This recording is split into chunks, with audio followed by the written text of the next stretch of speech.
The late afternoon sun cast long, weary shadows across the bustling streets of downtown Oak Haven. Horns blared a discordant symphony, a soundtrack to the relentless motion of a city that never seemed to pause for breath. Elijah Cole, a lanky 17-year-old with thoughtful eyes and a backpack slung over one shoulder, navigated the crowded sidewalk with unpracticed ease. He was on his way home from a coding club meeting, his mind still buzzing with algorithms and possibilities, a quiet ambition simmering beneath his calm exterior. He was a good student, observant and intelligent, though his insights often went unvoiced in classrooms where louder, more confident voices tended to dominate. He wasn't invisible, not exactly, but he often felt like a background character in someone else's movie. As he rounded the corner onto Market Street, a cacophony of shoppers, hurried commuters, and street vendors assaulted his senses. And there, amidst the swirling tide of humanity, he saw her.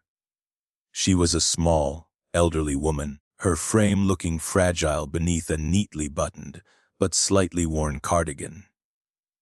Her silver hair was soft and wispy, framing a face etched with a bewildered anxiety. She stood near the entrance of a department store, her gaze darting around, as if searching for a familiar landmark in an alien landscape. Her gloved hands clutched a small, old-fashioned handbag, and she took a few uncertain steps, then stopped, looking more lost than ever. Elijah slowed his pace, an uneasy feeling prickling at him. People flowed around her like water around a stone, a relentless stream of preoccupied faces. A businessman, phone pressed to his ear, nearly bumped into her, muttering an apology without a glance. A group of teenagers, laughing raucously, swept past, oblivious. He saw a woman glance at the old lady, a flicker of something concern, annoyance, before she too hurried on. Each person was a bubble of self-interest, hermetically sealed against the needs of a stranger. The old woman seemed to shrink with every passing moment, a study in quiet desperation. He hesitated. He had homework, chores. His mom would be wondering where he was. It was easier to keep walking, to blend back into the anonymous flow. That's what everyone else was doing. But then he met her eyes, just for a fleeting second, and saw a raw vulnerability that cut through his own preoccupations. It was the look his own grandmother had sometimes when she got confused. His coding club advisor, Ms. Davison, had once said, "Sometimes the most elegant solution is the simplest, Elijah. And sometimes the right thing to do is just the right thing." He thought of the indifferent faces, the averted gazes. A quiet anger mingled with a stronger surge of empathy. He couldn't just walk away. Taking a breath, Elijah changed his trajectory, stepping out of the main current of pedestrians. He approached the old woman cautiously, not wanting to startle her. "Excuse me, Mom," he said, his voice gentle. "Are you all right? You look a little lost." The woman turned, her pale blue eyes clouded with worry, focusing on him. There was a tremor in her hands. For a moment, she seemed too flustered to speak. He noticed the fine quality of her sensible shoes, the understated gold pin on her cardigan, small details that didn't quite fit the picture of someone destitute, yet didn't scream for attention either. "Oh, dear," she finally murmured, her voice soft and reedy. I seem to have gotten turned around. I was supposed to meet my driver, Arthur, but I can't quite remember where he said to wait." She gestured vaguely. "Everything looks so different." Elijah offered a small, reassuring smile. "It's a busy street. It can be confusing. My name is Elijah." He extended his hand, a gesture of simple, open help. She looked at his outstretched hand for a moment, then slowly, gratefully, placed her own trembling one into his.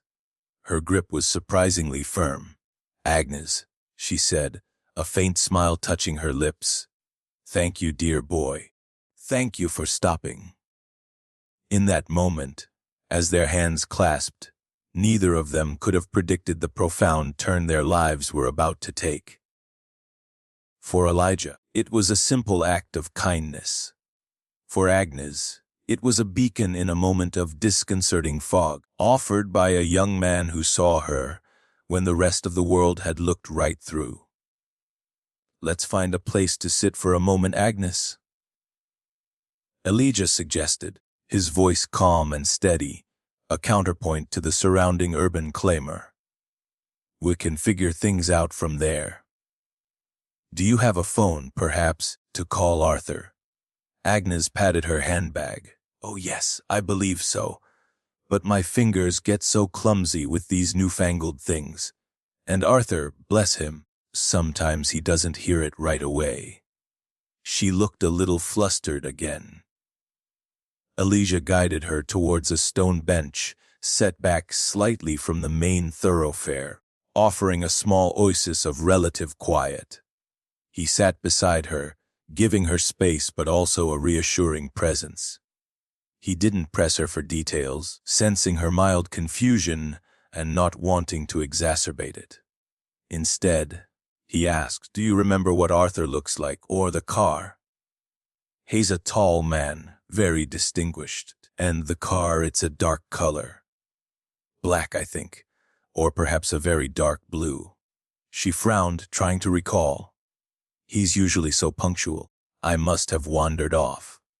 Elijah pulled out his own phone. "If you like, I can try calling him for you. What's his number?" Agnes fumbled in her purse and produced a small, leather-bound address book. After a moment of searching, she read out a number. Elijah dialed, but it went straight to voicemail. "Arthur's phone seems to be off or out of service right now," he reported gently. "We can try again in a bit." He decided against calling the police immediately.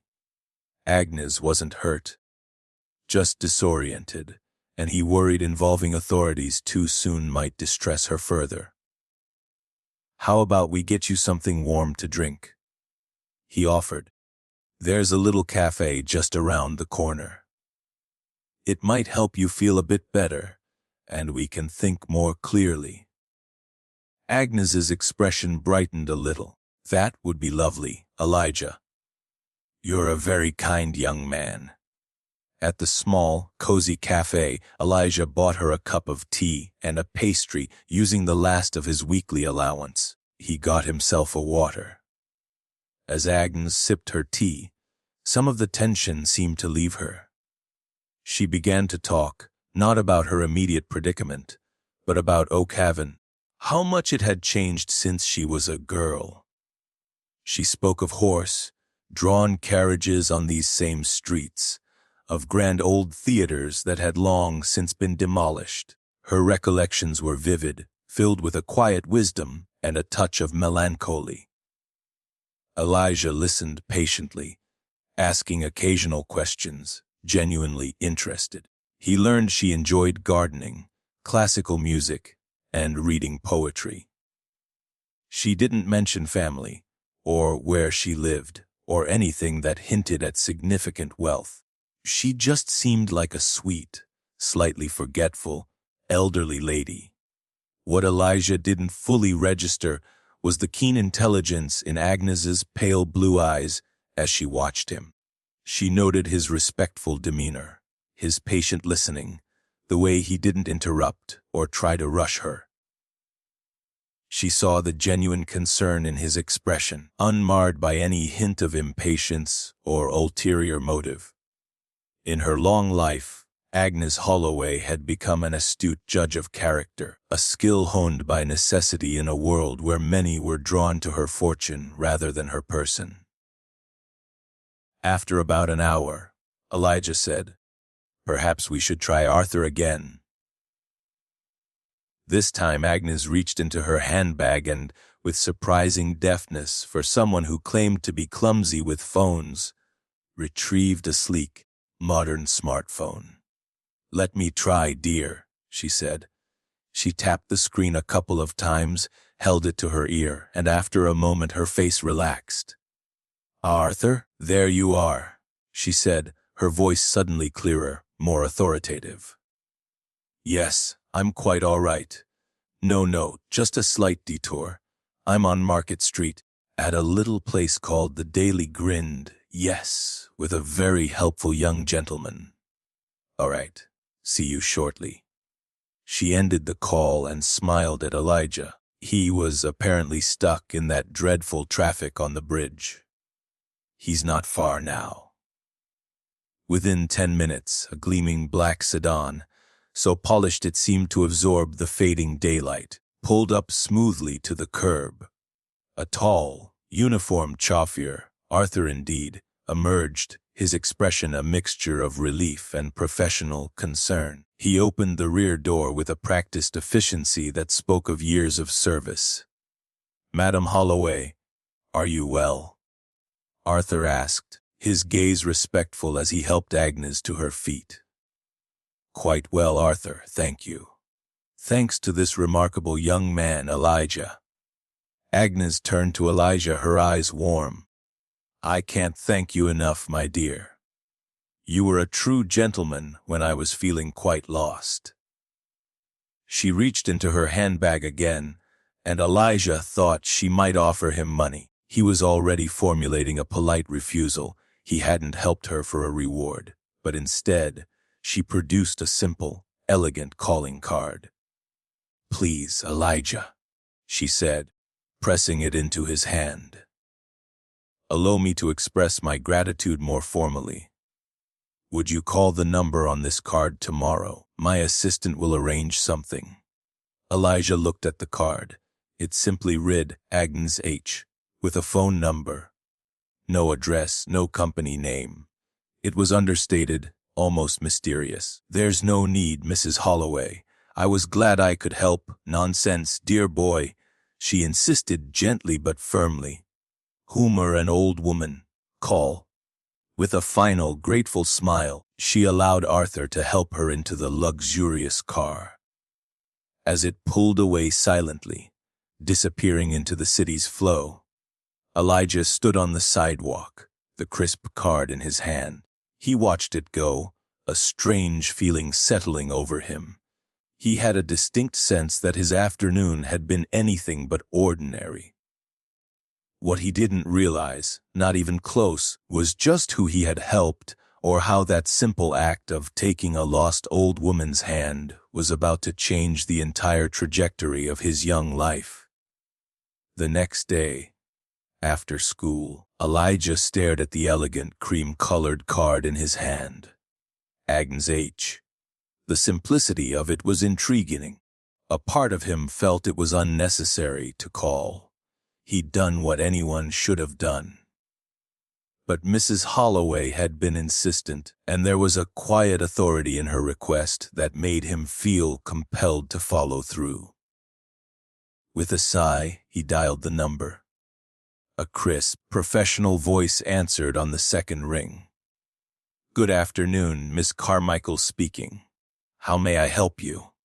"Oh, yes," Elijah began, feeling a little out of his depth. "My name is Elijah Cole.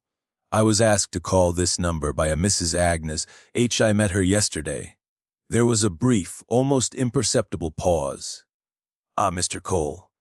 Yes, Mrs. Holloway mentioned you.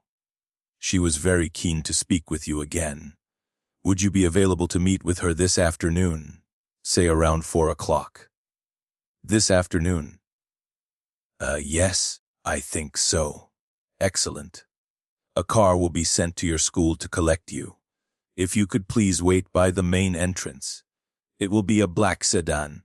Elijah blinked. A car. Sent to his school. This was escalating quickly from a simple act of kindness.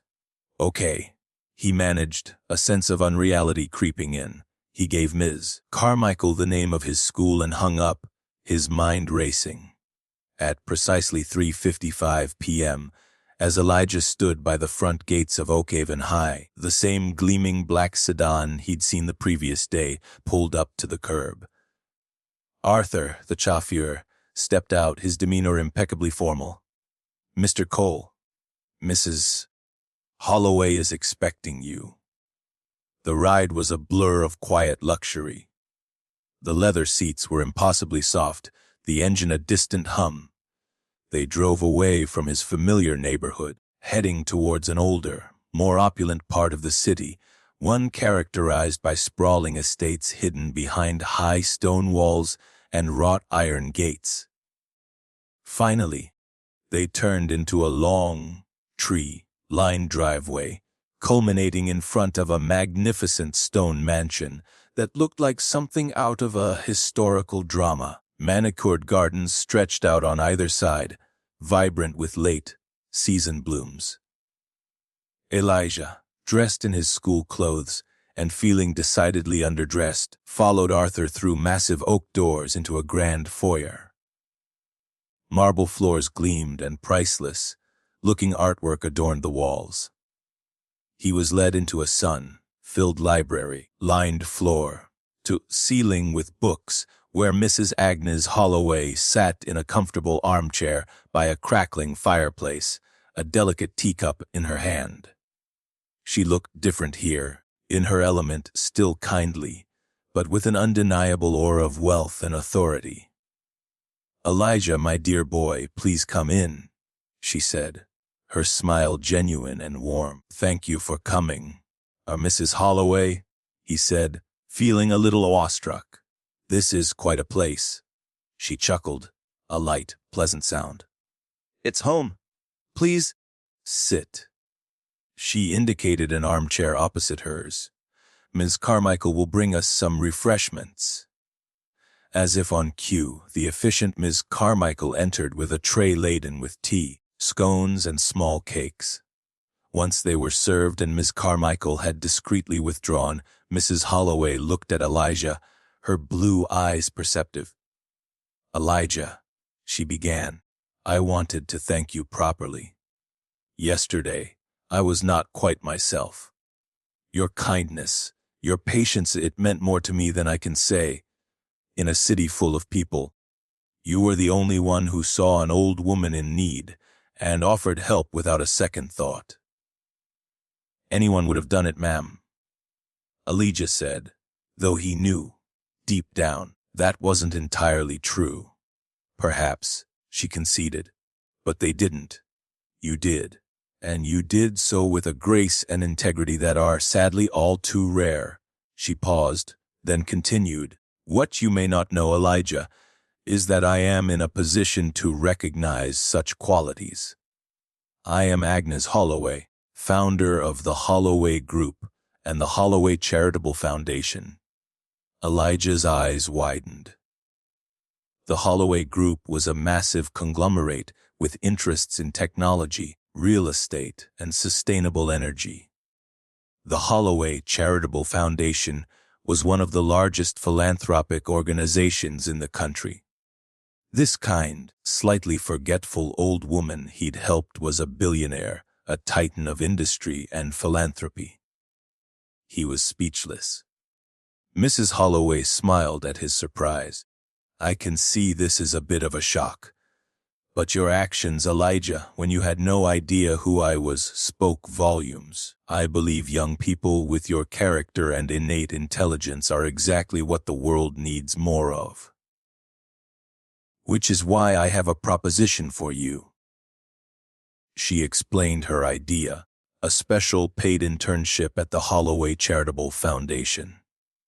It wouldn't be a make-work position. She envisioned him working on a project to assess the real-world impact of some of their community outreach programs, to bring a fresh, ground-level perspective. "I think you have a keen sense of observation, Elijah," she said, "and a heart for people. I want to see what you can do, what insights you can bring. And, if all goes well, this could lead to a significant scholarship for your college education."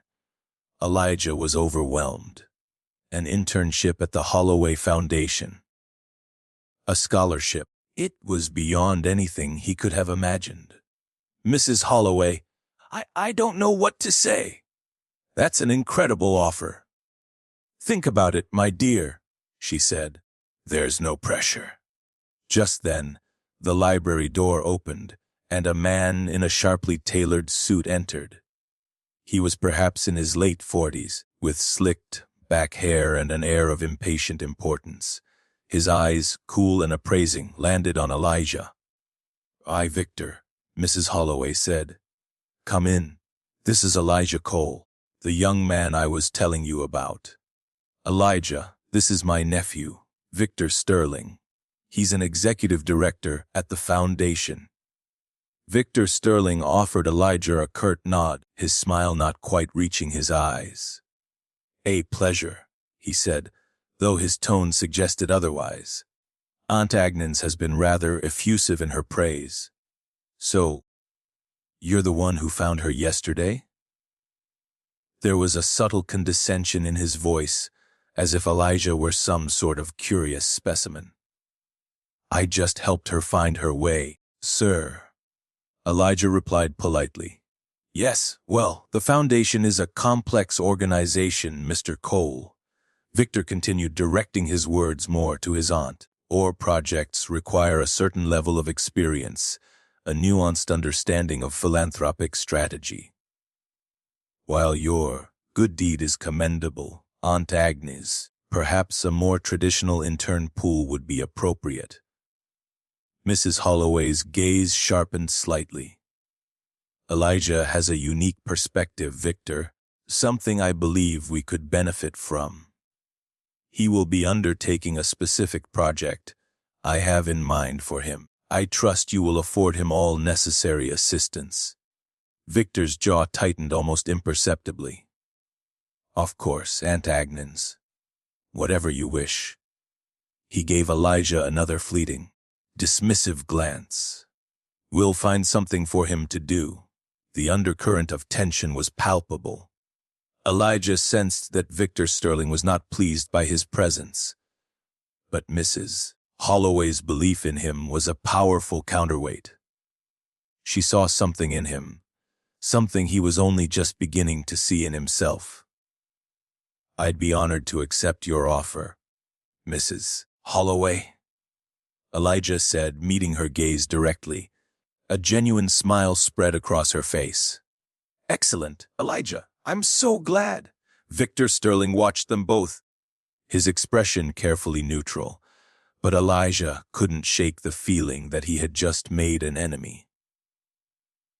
The gilded summons had opened a door to an astonishing opportunity, but it had also, perhaps, led him into a far more complicated world than he'd ever imagined. Elijah's first week at the Holloway Charitable Foundation was a whirlwind. The foundation's headquarters occupied several floors of a sleek, modern skyscraper downtown, a world away from the quiet grandeur of Mrs. Holloway's estate, yet equally imposing. He was assigned a small cubicle in a bright, open, plan office, a stark contrast to the hushed, wood-paneled rooms he'd glimpsed at the mansion. Ms. Carmichael, Mrs. Holloway's efficient and surprisingly kind assistant, helped him with his initial paperwork and orientation. Mrs. Holloway herself had outlined his first project. "I want you to look into our youth engagement initiative," she'd told him. "It's designed to fund after-school programs in underserved neighborhoods. We allocate significant resources to it, but I've been hearing murmurs that the impact isn't what it should be. I want you to visit some of these programs, talk to the kids, the coordinators. Give me your honest assessment, Elijah. No jargon, no corporate speak. Just the truth as you see it." Elijah dove into the task with characteristic diligence. He spent his afternoons visiting community centers and makeshift classrooms, places that felt far more familiar to him than the Foundation's polished corridors. He spoke with teenagers much like himself, with passionate but often overworked program leaders. He was a good listener, and his unassuming demeanor made people open up to him. He quickly began to see patterns: dedicated staff struggling with inadequate resources, funding that arrived late or got tangled in red tape, programs that looked impressive in glossy brochures but were barely scraping by on the ground. He started compiling his notes, his observations sharp and insightful. He saw potential, but also significant disconnects between the Foundation's intentions and the reality faced by the recipients. He even identified a couple of smaller, highly effective grassroots programs that were struggling for recognition and funding, overlooked by the Foundation's more bureaucratic application processes. His direct, unvarnished preliminary findings, which he shared in brief updates with Mrs. Holloway via Ms. Carmichael, seemed to please the elderly philanthropist. "Exactly what I was hoping for, Elijah," came the feedback. "Keep going." However, his activities did not go unnoticed by Victor Sterling. Mrs. Holloway's nephew, it turned out, was the executive director overseeing the very youth engagement initiative Elijah was examining. Victor made a point of checking in on Elijah, his tone always a shade too patronizing. "Making any headway, Cole?" Victor would ask, leaning against Elijah's cubicle wall, arms crossed. "Still enjoying your little field trips?" "I'm learning a lot, Mr. Sterling." Elijah would reply evenly. "Good, good. Don't get too bogged down in the weeds, though. These things are complex. We have established metrics, performance indicators." Victor would trail off, implying Elijah couldn't possibly understand such things. Elijah also found himself interacting more with Ms. Evelyn Reed, a senior program manager within Victor's department.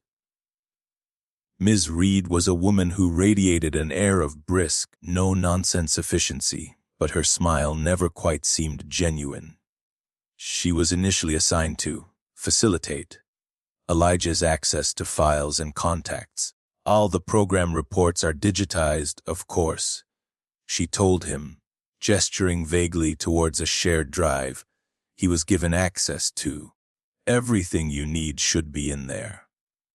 But Elijah quickly found that crucial data was often missing, or reports were sanitized, full of positive spin but lacking substantive detail. When he asked for more specific information, budget breakdowns, progress reports from certain less publicized centers, Ms. Reed would become evasive. "Oh, that's probably still in draft," she'd say, or "Mr. Sterling prefers to consolidate those figures himself for the quarterly reviews." Once, Elijah asked for the contact information for a community center he'd heard about anecdotally, one that wasn't on the official list but was supposedly doing great work. Ms. Reed gave him a tight smile. "We have a very structured vetting process, Elijah. If it's not on our list, there's usually a good reason." What Elijah didn't realize was that Victor Sterling and Evelyn Reed were working in tandem to manage the flow of information he received. Behind the scenes, Victor had instructed Ms. Reed, "Give the boy busy work.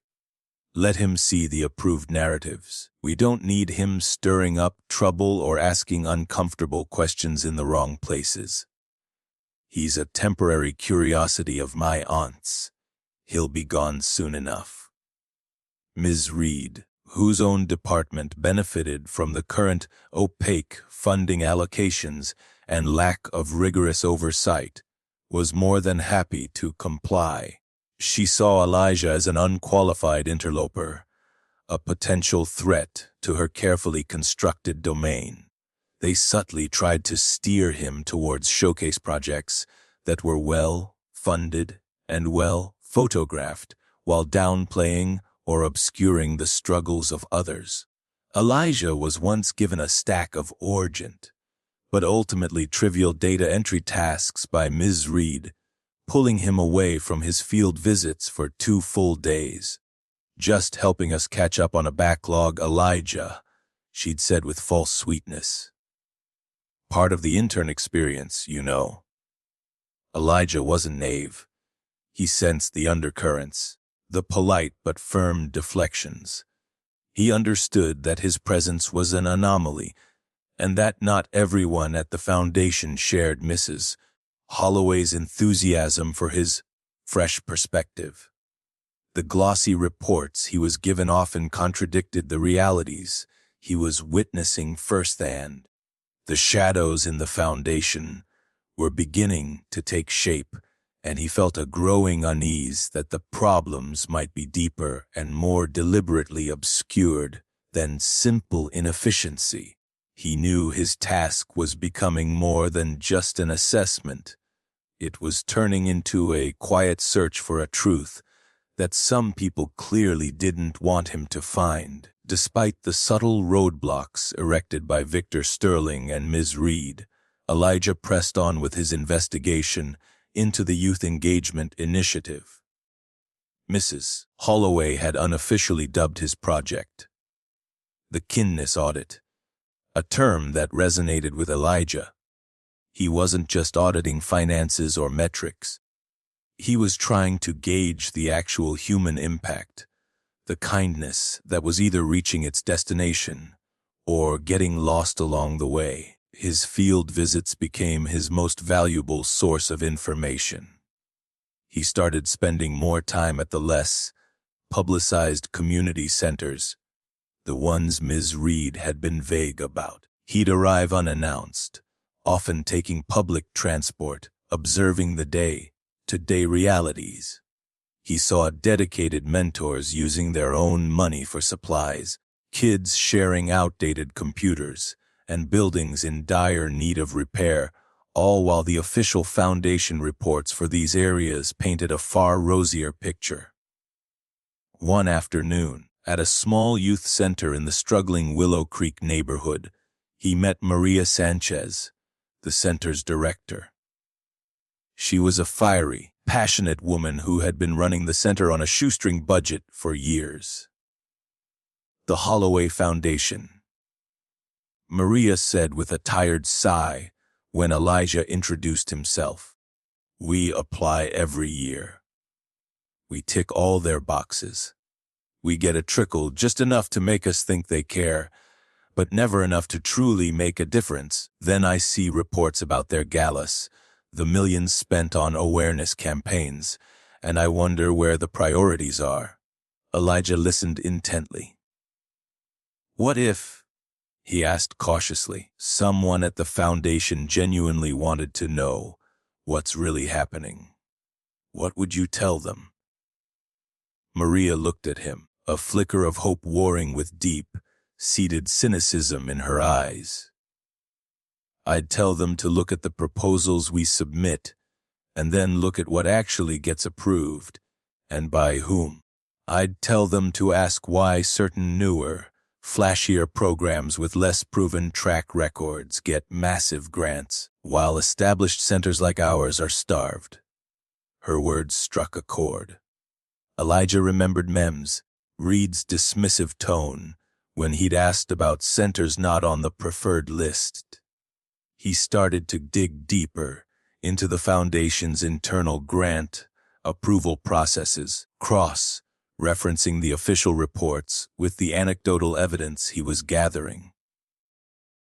The digital archives Ms. Reed had pointed him to were vast and difficult to navigate, but Elijah was methodical. He spent late evenings in his cubicle, long after most staff had gone home, poring over spreadsheets and funding allocation documents. He began to notice discrepancies. Certain projects, often linked to organizations with well-connected board members or those favored by Victor Sterling, received disproportionately large sums with surprisingly little oversight documentation. Other, Smaller organizations, like Maria's, had their requests repeatedly downsized or deferred with vague justifications. The breakthrough came unexpectedly. While searching for an old budget file, Elijah stumbled upon a misfiled folder on the shared drive. Its title was innocuous: Contingency Audits, YEI 2022-23. Curious, he opened it. Inside were several internal audit reports, not the glossy, sanitized versions released publicly, but raw, detailed assessments. One report, in particular, caught his eye. It was an internal review of the Youth Engagement Initiative from the previous fiscal year, commissioned quietly, it seemed, and never widely circulated. The report was damning. It highlighted significant irregularities in fund allocation, potential conflicts of interest involving senior management, with specific, though coded, references that pointed alarmingly towards Victor Sterling's discretionary fund and a systemic failure to prioritize programs with proven community impact over those with high visibility or influential patrons. It recommended a full-scale, independent review. At the bottom, a handwritten note, initialed VS, read file for internal review only. Discretion advised. Elijah's heart pounded. This was it. This was the proof that the issues weren't just inefficiency, but deliberate manipulation. Victor Sterling hadn't just been dismissive, he'd been actively suppressing information, possibly to cover up mismanagement or even self-enrichment through favored projects. Ms. Reed, he now suspected, was complicit in maintaining this charade. He quietly, made a secure digital copy of the report and several other pertinent documents he'd found, storing them on a password-protected flash drive he carried with him. He knew he was treading on dangerous ground. Victor Sterling was powerful within the Foundation, and he wouldn't react well to being exposed. As if sensing Elijah's discovery, Victor's demeanor towards him shifted. The patronizing amusement was replaced by a colder, more watchful scrutiny. Miss Reed, too, seemed more tense, her attempts at polite conversation strained. They knew he was looking into things, but they didn't know what he'd found. One evening, as Elijah was preparing to leave, Victor Sterling approached his cubicle. His expression was unreadable. "Cole," he said, his voice low, "I've been reviewing your activities. My aunt seems to think you're providing some value. But I'd caution you against overstepping. Some areas of the Foundation's work are complex, and misinterpretations can be damaging." It was a veiled threat, clear and unmistakable. Elijah met his gaze, his own expression calm, despite the adrenaline coursing through him. "I'm just trying to do what Mrs. Holloway asked me to do, Mr. Sterling, to give an honest assessment. Honesty is a virtue, Cole." Victor replied, a thin smile playing on his lips. "But ambition in one so young can sometimes cloud judgment. Just ensure your final report is well-balanced." Elijah knew then that a confrontation was inevitable. He had the truth, or at least a significant part of it. The question now was how to bring it to light, and what would happen when he did. Behind the scenes, a different plan was unfolding, one driven by Elijah's quiet determination and the damning evidence on his flash drive. The Kinnis audit was about to deliver its most important findings. The following week, Elijah requested a meeting with Mrs. Holloway through Miss Carmichael, stating that his initial assessment of the youth engagement initiative was complete. He knew Victor Sterling would be present, likely even try to control the narrative. He had to be prepared. The meeting was scheduled not in Mrs. Holloway's cozy library, but in the formal boardroom on the Foundation's top floor, a large, imposing room with a long mahogany table and a panoramic view of the city. When Elijah arrived, Mrs. Holloway was already seated at the head of the table, looking thoughtful. Victor Sterling was beside her, radiating a forced congeniality. Ms. Evelyn Reed was also present, seated a little further down, her notepad open, her expression carefully neutral. A few other key board members, whom Elijah recognized from their photos on the Foundation's website, were also in attendance, their presence indicating the seriousness of this review. "Elijah, thank you for coming," Mrs. Holloway said, her voice calm, but with an underlying tone of anticipation. "We're all eager to hear your findings." Victor Sterling interjected smoothly, "Indeed. I've been overseeing Elijah's progress. He's a bright young man, though perhaps a little inexperienced in the broader strategic considerations of our work. I'm sure his report will offer some interesting grassroots observations." He cast a patronizing glance at Elijah, clearly intending to frame his findings as naive or minor. Elijah took a steadying breath. He had his flash drive in his pocket and a concise fact-based presentation prepared. "Thank you, Mrs. Holloway, Mr. Sterling, members of the board." He began not with accusations, but with the stories of the people he'd met. The dedicated staff at the underfunded centers, the children whose opportunities were being limited. He spoke of Maria Sanchez, of the outdated computers, the leaking roofs, the sheer grit of communities, trying to make a difference with so little. He painted a vivid picture of the disconnect between the Foundation's stated goals and the on-the-ground reality. Then he transitioned. "My observations led me to look more closely at the allocation of resources within the initiative." He projected a simple chart onto the large screen, showing the stark disparities in funding between high-profile projects and less visible, but often more impactful, grassroots programs. Victor shifted in his seat, his smile tightening. Ms. Reed began to tap her pen nervously. "I found that some programs, often those with strong personal connections to Foundation leadership, received significantly more funding with less stringent oversight." Elijah continued, his voice clear and steady.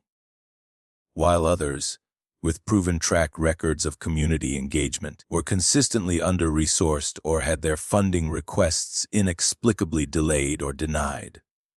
"Now, see here, Cole," Victor cut in, his voice sharper. "You're making some rather serious implications.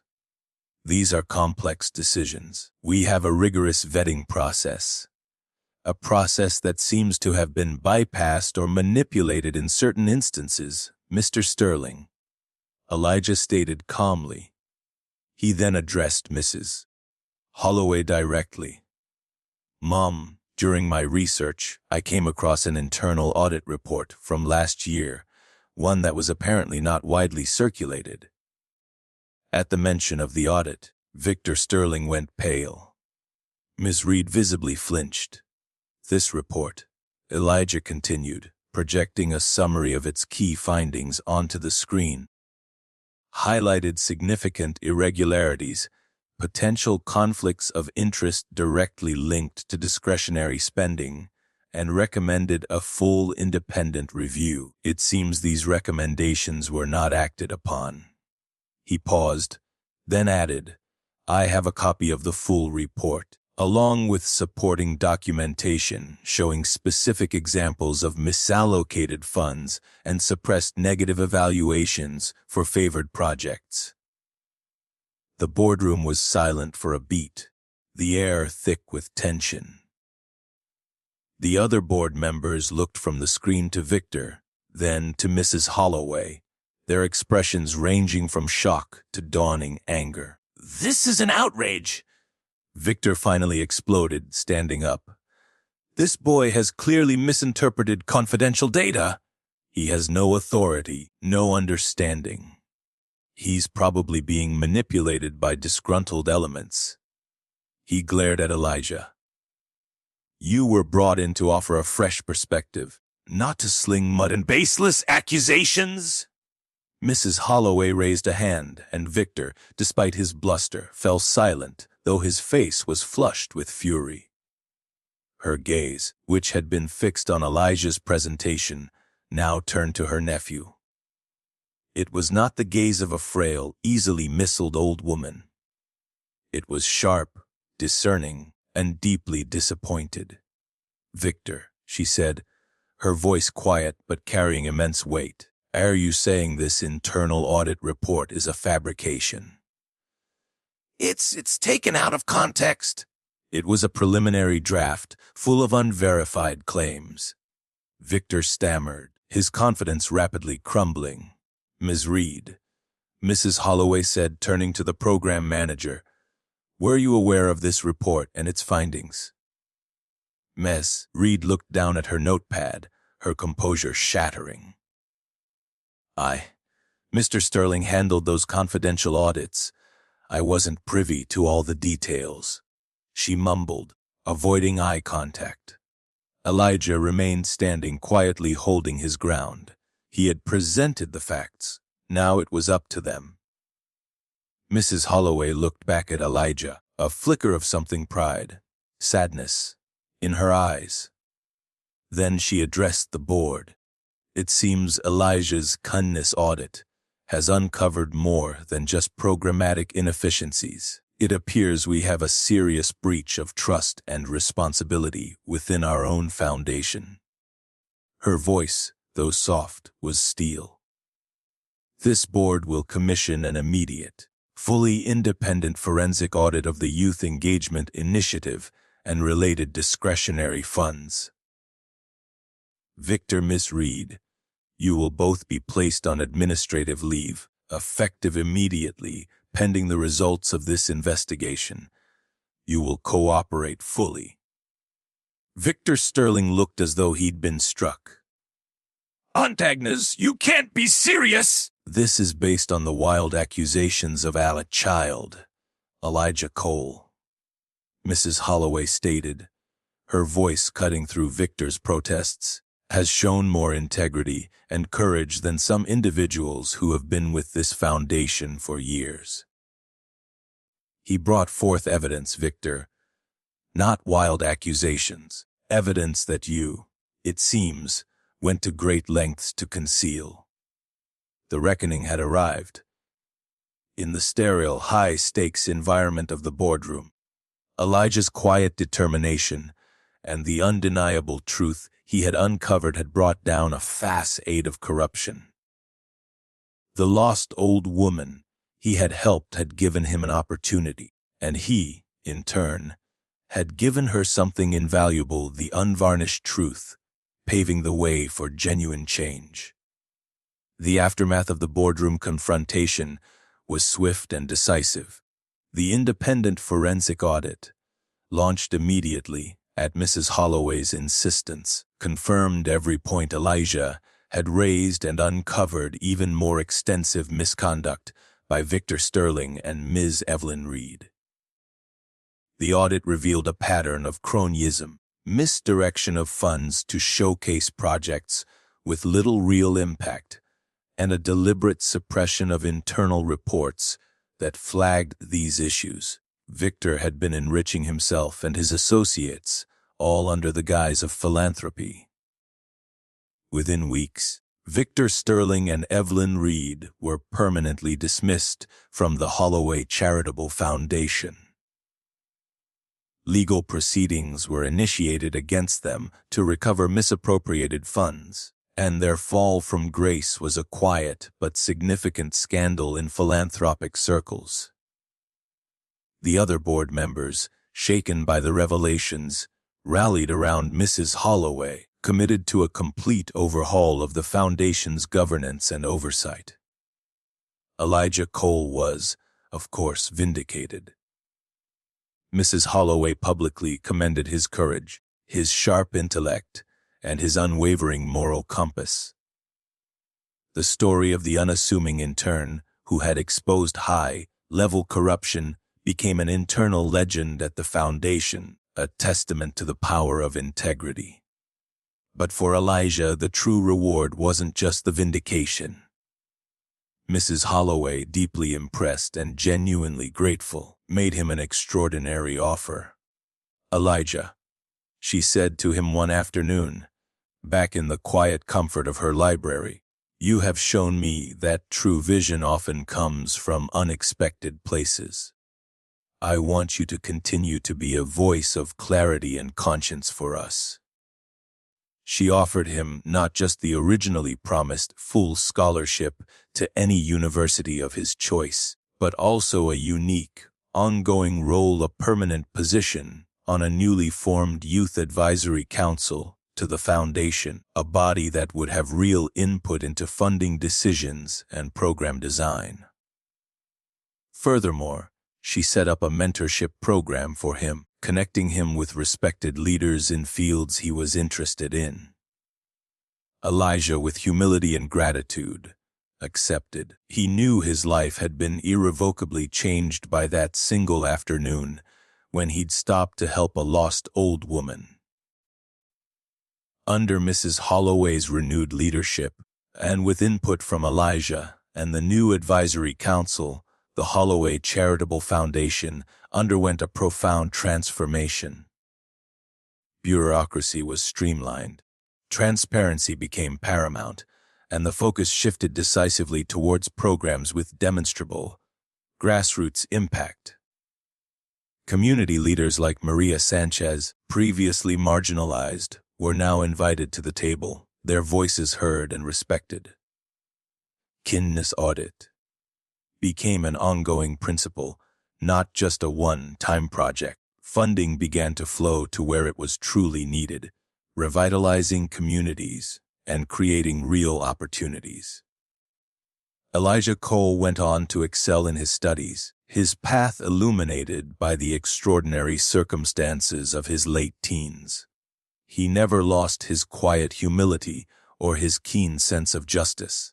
He understood that he had been given a rare chance, not just to improve his own life, but to contribute to something larger than himself. He often visited Mrs. Holloway, their bond deepening into a friendship that transcended age and background. She saw in him the future, and he saw in her the enduring power of wisdom and ethical leadership. The city of Oak Haven continued its bustling rhythm, but for Elijah, and for the many lives touched by the reformed Holloway Foundation, something fundamental had shifted. It began with an ignored old woman, a compassionate teenager, and a hand offered in kindness, a simple act that unlocked hidden potential and set in motion a powerful wave of positive change. And so, Elijah Cole's journey from an overlooked student to a catalyst for profound change serves as a powerful reminder that true worth isn't about status, and one act of kindness can ripple outwards in unimaginable ways. Talent can be found anywhere, and integrity, when allied with courage, will ultimately prevail. If this story of resilience and the fight for justice stirred something in you, please share your thoughts in the comments below. Give this video a thumbs up, and don't forget to subscribe for more inspiring narratives about people who turned adversity into triumph. What was the most impactful moment for you?